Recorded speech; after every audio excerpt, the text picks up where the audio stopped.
what an eventful time just before we get on live. Yeah, it's a real.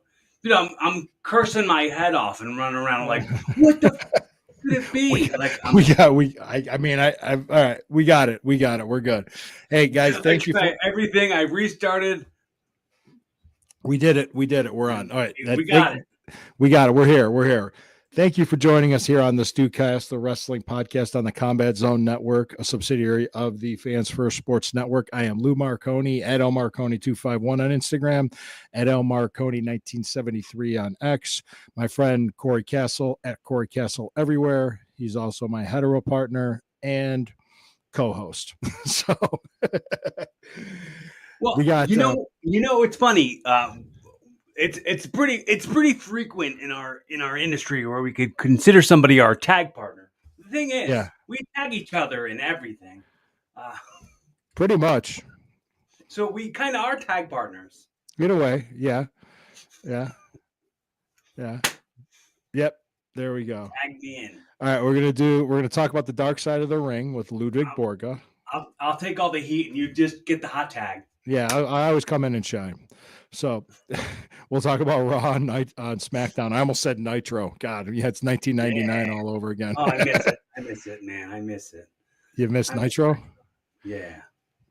Yeah, I kind of. The Monday Night Wars was a fun time.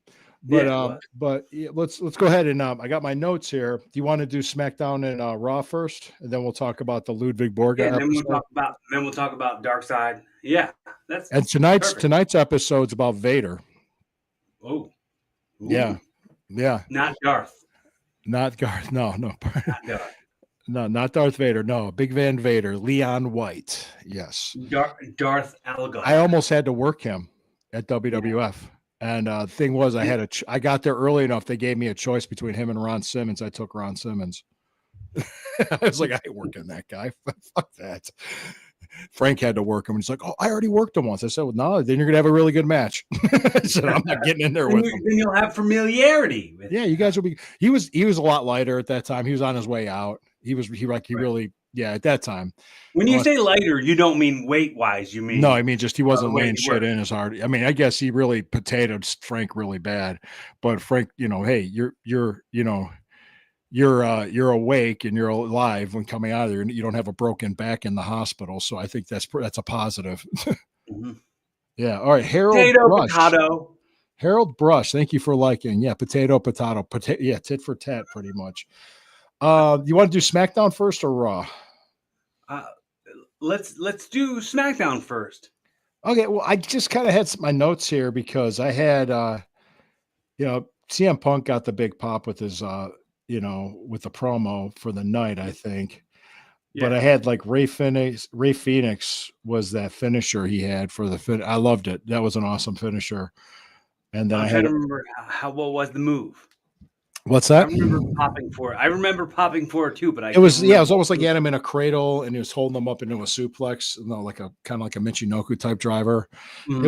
It was really cool. And then LA Knight, who's the guy from the Bloodline that Knight beat? Because this was Friday, so I had my note. Solo. Solo was on the outside. Oh yeah, it was Tama Tonga, or as Tonga. Okay. I would call him Tommy Tonga. Tommy Tonga, yes. Tommy Tonga. Yeah, that I don't know. What do you think of the Charlotte Flair Tiffany promos? It was cringeworthy for sure. Yes, the shoot stuff was like, oh really? You're going there? And like it was like, I guess somewhere in the wrestling news, maybe today or yesterday, somebody quoted Vince Russo and saying, "Come on, bro. Those boos were piped in. Come on, bro. I saw something. Russo was telling a story. Something happened at TNA with Bischoff and Hogan, and Bischoff was like listening to it and responded to it on Conrad's. You know what I'm talking about? Right. The guy that does the mortgages. Yeah. Well, Conrad co-hosts Bischoff's podcast with him 83 weeks. 83 weeks, yeah. And Bischoff was just kind of shaking his head. Now, I never worked with Eric. Never worked with them. I might have met him once, but no, I don't have any heat with him. I have no reason to side with him or be against him. But he just, what he said, he goes, Vince Russo, get help. He goes, "What is wrong with you?" and I basically call him the throbbing hemorrhoid in the business is Vince Russo. So, but yeah, come I mean, on, I've never bro. met either of those guys. I've never worked with either of those guys, but Russo I'd was there say when I Eric was with Bischoff's the WWF. one where you go, all right, this guy's got his mind right and has Well, a better yeah, idea on what people want to actually see. yeah. Bischoff had a kind of a clue in the business. All right, Right, I think he's learned a lot more since his WCW days because it's a long time ago. right. So, uh, yeah, the tag match with the Motor City Guns over, yeah, Motor City Machine Guns. I like that finish they did. I love that. Those Who guys did they when they, work with again? I can't even remember. I Was didn't it have it on my notes. wasn't the Street Profits? No, I, the Street I remember thinking Profits. it was a good tag match too. It I was a can't good remember. tag match. It wasn't the Street Profits. Street Profits were on Raw against the whatever they call them now, War Machine. War I Machine. hated that finish too on Raw. We talked. It was a DQ. It was. I hate that shit. So anyway, yeah, I put in like the finish, and then you had Naomi and with her promo, and then Cargill started bumping security guys. I started seeing that when she came in and did her run in. Cargo pants. Cargo pants. Yes. Well, that'd be a good name for a show one of these days. Yeah. Oh, Cargo yeah. pants. We got to talk about this. Jade Cargill pants. I think the crowd, when Kevin Owens was doing his promo, thought it was a work. Oh yeah, they totally did. Yeah, that his neck. Yeah, he was trying to be emotional and true, and they're just kind of like, nope, they just didn't like him. Is No, he out? because like How long is he expected to be out for? I don't know if there's like a window. I don't know if they've given a amount of time Hmm. where it's gonna. Who knows, really? Yeah, Which is sad, really sad, and I feel terrible yeah. for I the mean, guy. especially for get a chance to work with Randy Orton at WrestleMania. It's huge, you know. What's Randy gonna do at Well, WrestleMania now? I don't know. But he RKO'd James Aldis. He Yeah, RKO'd Aldis. I'm like, Nick okay. Aldis. Yeah, Nick, I said they call him James Aldis for some reason. Yeah, and that's Mickey okay. I James. mean, it sounds like a British name, Yeah, James Aldis. yeah, Mickey James' husband. They're still married, right? I think Yeah, so. I Yeah, believe so. yeah. And then I love that Fatu over Strawman, the last man standing over Right. Strawman. That means that Fatu is going against LA Knight at WrestleMania, Yeah, and that's definitely something I I media love worthy. watching him work. Jacob Fatu, he impresses me because of how big he is and how well he moves for a guy his size. Mhm. He's amazing, great athlete. And then I felt like going back real quick. If we go back to that Tommy Tonga LA Knight match, I yeah, felt like I felt like LA Knight was just kind of playing the hits on that match and just mm, kind of going through the motions. I didn't think it was a bad match, but I didn't think like it was as good of a performance as we would normally see from LA Knight. mm. Like it was just like he was just like, well, and then I do this, and then I do these little stoppy stops, and then I do the little jump up superplex. I was just playing the hits out there, strutting. I can't get no satisfaction. I'll playing all the hits. Well, Comes to the Stones, do the hits. yeah. Well, I think they'll figure something out for Randy Orton at WrestleMania. Yeah, I hope so. I hope that something cool will happen with him. I mean, Yeah, who else isn't factored into something? What's Sami Zayn doing at WrestleMania? probably working with Randy Orton. So could be. We'll find out. And then you got oh yeah, the CM Punk promo on Reigns and Heyman. You know, he's gonna they're doing a really good job of hyping that match because they did it at the end of Raw too. Which that's what they're supposed to do. You got to promote it and make it interesting for people to watch. Have you seen anything on this idea, this concept that like CM Punk is going to somehow be like in the title picture at WrestleMania? Like it's going to be for the title.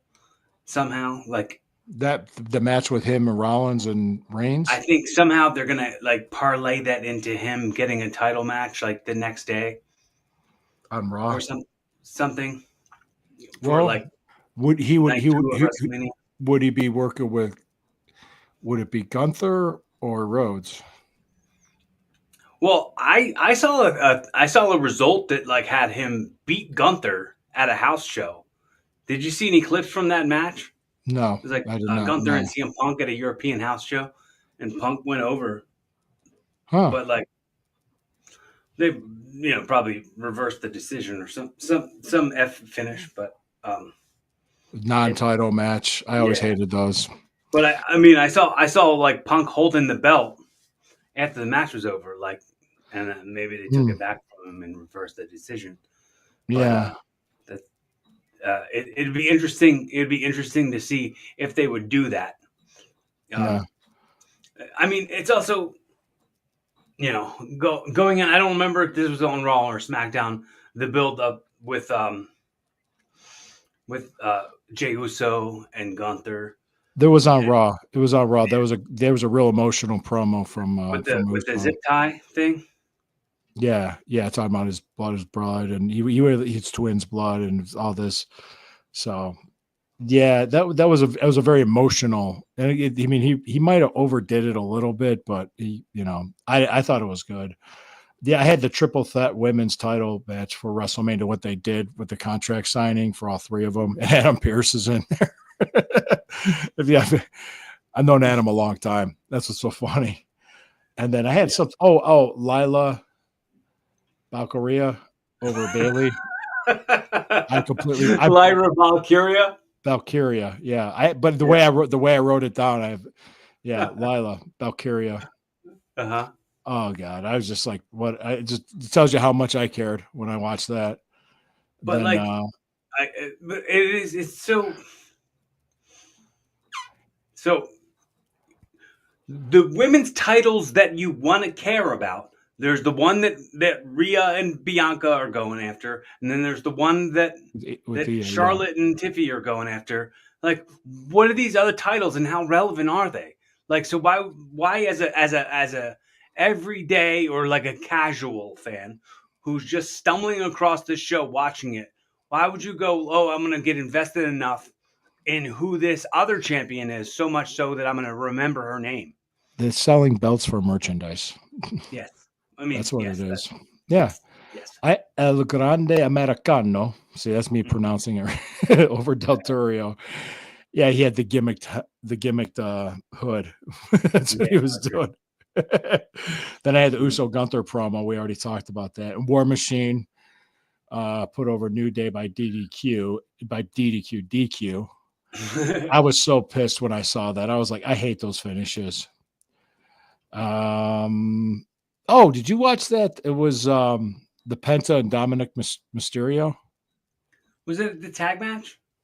No, it was a singles match as far as I know, because it turned into one because Penta went over and the Judgment Day jumped Penta, and then Braun Breaker did a run in and spears everyone, and Finn Balor does a run in. So it turned into like it felt very shoehorny. The whole program feels kind of like a shoehorn. Like they're just like trying stuffing it in there, just trying to fit everything in. Yeah. They're trying to like force that box into 10 pounds of shit in a 5-pound bag. That's what they're doing. Mm-hmm. It's all poop. It's all poop. It smells the same, regardless of the weight. Yes, it does. And then you got the Seth Rollins Heyman promo. Yeah, that was pretty good. I was laughing at it. And then CM Punk did the run in.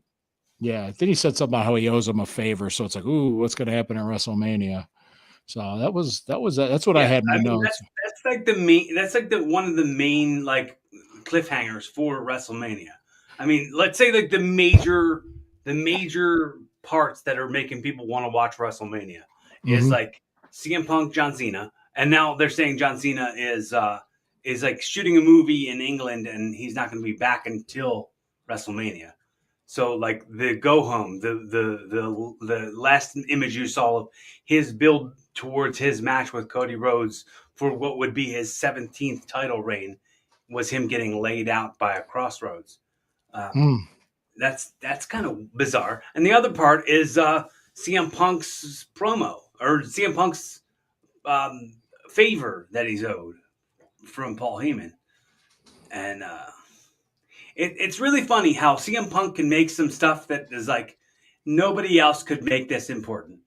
Nobody else has the ability to pull off getting this over. Like he got over like a little charm bracelet, Yeah. With and Drew now he's getting McIntyre. over Yeah. like the whispers of a favor. Yeah. It's just what a special guy. Well, it's amazing what you could do in the business, Mm-hmm. how that can be accomplished. So I agree. I 100% agree. Yeah. It's interesting because we got another weekend of Raw and SmackDown. Then it should be in the WrestleMania weekend after that, right? Right. Yeah, Because WrestleMania weekend is the 19th, 20th. Yeah, I'm trying to look here. WrestleMania weekend is the 19th to 20th. So next weekend it'd be the 12th and 13th, right? Yeah, because today is April 8th. And even though outside where I'm at in Ohio, it's like 33 degrees. Yeah, it's like 30 degrees out here too. Yeah, the Cleveland, well, the former team, formerly known as the Indians, have their opening day today. It could be the record low temperature for opening day, right? Yeah, they one time called the game for snow because I've seen that happen on opening day in Ohio. So what are you gonna do? What are you gonna do? Anyway, I really do. I'm really looking forward to it because it's going to be interesting what they do next weekend to lead into WrestleMania. But we'll check it out. We'll have it for you here. Do you like people in Cleveland still call them the Indians in a similar way that like we'll still say WWF instead of WWE? Some do. I do. The Guardians thing, but there's other people that call them the Guardians and they wear their stuff. But most of the people still wear their Indian stuff. They're legal guardians. Like they're not your mom, they're not your dad. They're your guardians. Legal guardians, yes. So get to it. Did you Dark Side of the Ring, man? Did you watch that? Yes. I don't even remember Ludwig. I don't even remember his freaking name. Ludwig Borga. Hey, Diane. Ludwig Borga. I didn't know him. I didn't Thank remember you, Diane. him. I never watched his matches. He had no significance in my life as a young fan. He had a short run at WWF as a top heel. Yeah, it was amazing to me that they put him over on Tatanka's 2-year winning streak. I didn't know that. Yeah, I remember when that happened. One finger. He put that to rest. They were talking about how, well, I think Vince had this idea of, he thought the fans like USA, which would be Lex Luger against Ludwig Borga, it was Finland. Like, we really give a shit about Finland. If he was a Russian guy, maybe, or if he was a German guy, maybe, but and he had, well, the thing that surprised me about it that I didn't know, I never met him, never worked with him. He was kind of short-lived in the WWF and short-lived in wrestling too. Was you heard that he had that SS tattoo on his calf, right? Yeah, which I was like, wow, that wouldn't get heat in a locker room. I'm like, whoa, and they told him to cover that shit up, so he did. I mean, you can't have that now. I heard that, I was like, wow, and then I heard like his political stuff. His ex-wife was, she said there was more to him than what people think, but he let me just point something out about wrestling or the people in the business. You notice the ones that last a long time were the ones that are like easy to work with. They don't hurt people. Like people like them. People like them, and they're willing to work with them. And guess what? They can actually like get over and draw money. He did none of those things. I mean, he had a stupid haircut. His haircut was dumb. He just, like, he was in Japan and he got into a fight in a bar with Scott Norton, which was like, real smart, dude. Yeah, everybody. He's a widely loved guy, Scott everybody in Norton. the business loves Scott Norton. Yeah. Oh yeah, great dude. Yeah, and he's just Scott Norton's like a real down to earth type of guy. He's cool to talk to, just hang out with, and he always was. He always was a good dude. But I remember he almost had a shot at the WWF, but what they were offering, he goes, I make more money in Japan. I'll stay in Japan. That's what he said. I mean, because Right. he and they because back then when they offered it to him, he It was was still not guaranteed money, right? They didn't have no, like big money contracts yet back then. yeah. Sup, homies? Oh, sup, homies. Okay. All right, Renee. good. Yeah, Renee. Okay, you confused me there for a second there, but it was sup, sup, Sup. sup. But He was saying sip. Take a little sip of your drink. And with that being said, let's take a pause for our sponsors. let's do that right now. All right, how about them sponsors? And speaking of sponsors, check out the sponsor of the show, Hemisphere Coffee Roasters, in the description of the show. Click on the link, order up some coffee, and tell them Lou sent you. Hey, don't lose that. Don't Lou sent you. Speaking of which, Dark Side of the Ring. I guess he ended up killing himself like 22 years ago in 2003, something like that. He had a lot of health problems, and he had several ex-wives. He had drug problems. He had a rough life. What's that? It was in 2010, right? Was it 2010? I thought it was 2003. It might be. Well, it's funny because I was watching that he got elected to Parliament in 2003. He died in 2010. Okay. He got elected to. Yeah, he was a public official. This is the only thing that bothered me about the episode, and this isn't a political show. This is a wrestling show, and neither is Dark Side of the Ring. But that reporter said several times he compared his attitude and ideology to Trump, and I was like, I mean, he's a writer. He's in the media. They got that's what. Yeah, and well, let me just make a point. This is a fact about this. These are facts about Donald Trump, whether you like him or not. These are facts. His son-in-law, Jared Kushner, is Jewish. His daughter, Ivanka, Jared Kushner's wife, converted to Judaism, and their children, Trump's grandchildren, are also Jewish. The Nazi thing in Trump just doesn't fit. It doesn't fit. So that's all. Can I tell you? Mm-hmm. When I was a kid, my dad had a Nova, an SS Nova, and I didn't know like the kind of car he had was like a '73 SS Nova. Yeah, Chevy Nova. Yeah. When anyone said an SS thing or this guy had an SS tattoo, I would be like the Nova. Like I for the longest time, I didn't know that was like a Nazi elite fighting force. And I was like, well, does that mean my dad was driving a Nazi car? No. Nazi cars would be Volkswagens. Volkswagens were, yeah. Nah, that's really honestly, but anyway, that's really bugs you. Yeah, they're really bugs you. But yeah, that was the only thing that got to me. My wife I watched it with my wife, and she asked me if I ever worked with this guy or knew. I said I never met him, didn't know him, didn't really hear anything good about him, because basically Jim Ross was saying the guy was an asshole. And and if you ever notice, people that are assholes in the business have a tendency to not last. Sometimes when people are like top secret assholes, they can get to the very top. Well, even Warrior was an asshole, but he drew for a while there. He drew money, and that's why Vince used it. Yeah, no. Well, there was a guy I told you about, the guy in Ohio that I knew, and he didn't last 3 years because everywhere he went, he caused problems. He ran his mouth. He talked shit about people, and I remember the last time I saw him, Charlie got him into WWF TV. It was in Columbus. And he was there in 96. I knew him from 93 to 96. That was the last time I knew of him working, and he pissed everybody off there. And Charlie never put in a word for him again, because all he did, because he ran his mouth, he did, and none of us were even talking to him because we just kind of disassociated with him because he just didn't have any friends. And I don't know what his problem was. He was a short, pudgy dude. And he could work. He actually could put on a good match and make a guy look good. But in his mind, he was like 6'3", 6'4", jacked up 275 and should be main eventing. And that's not the case. I mean, you have an admirer. Yay, sexy man.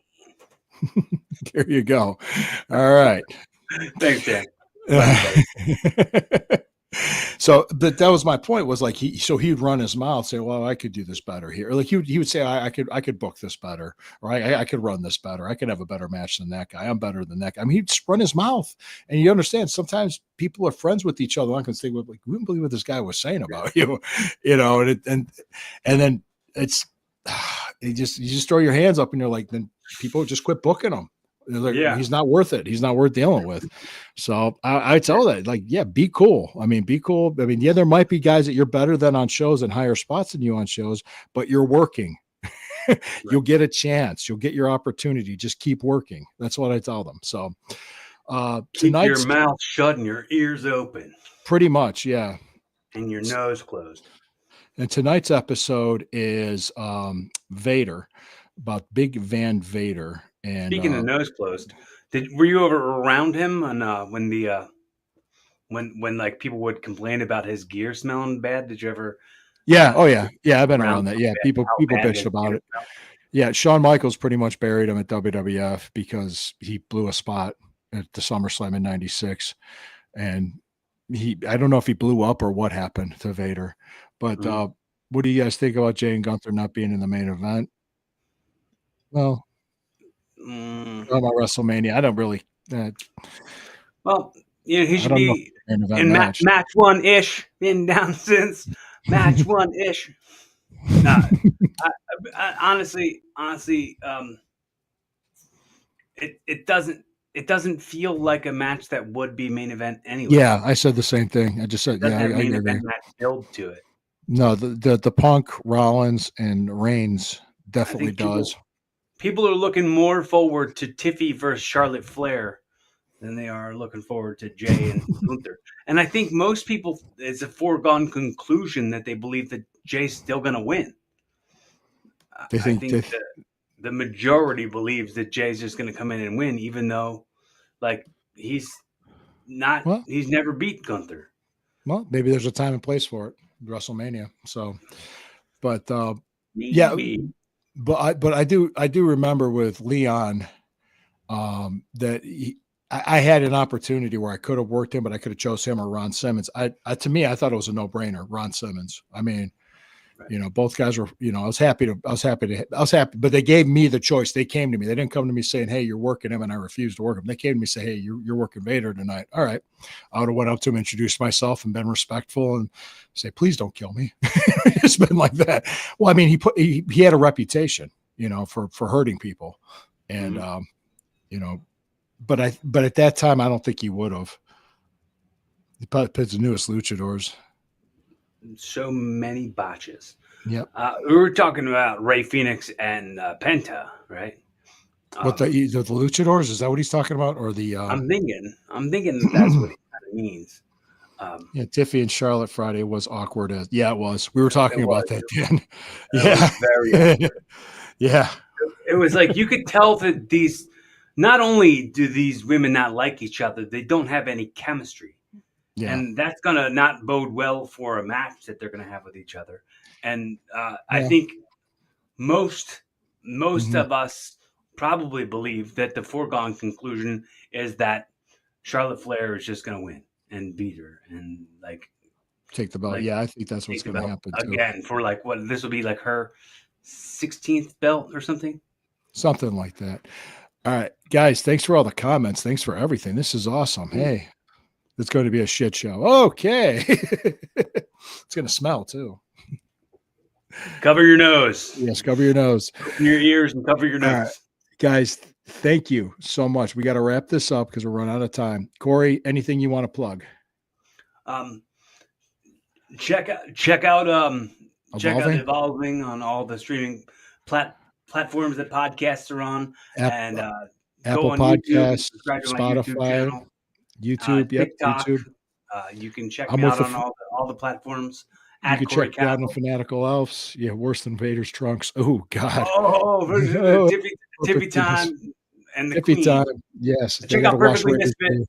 That's Dan and Renee's podcast, who both have been commenting on anybody who's just listening to the audio, not Perfectly Misfit. Perfectly Misfit.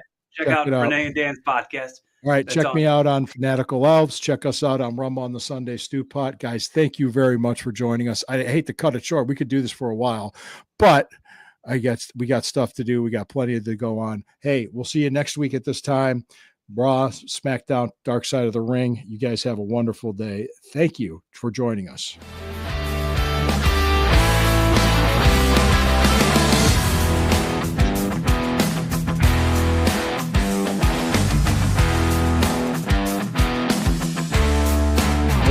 One more comment.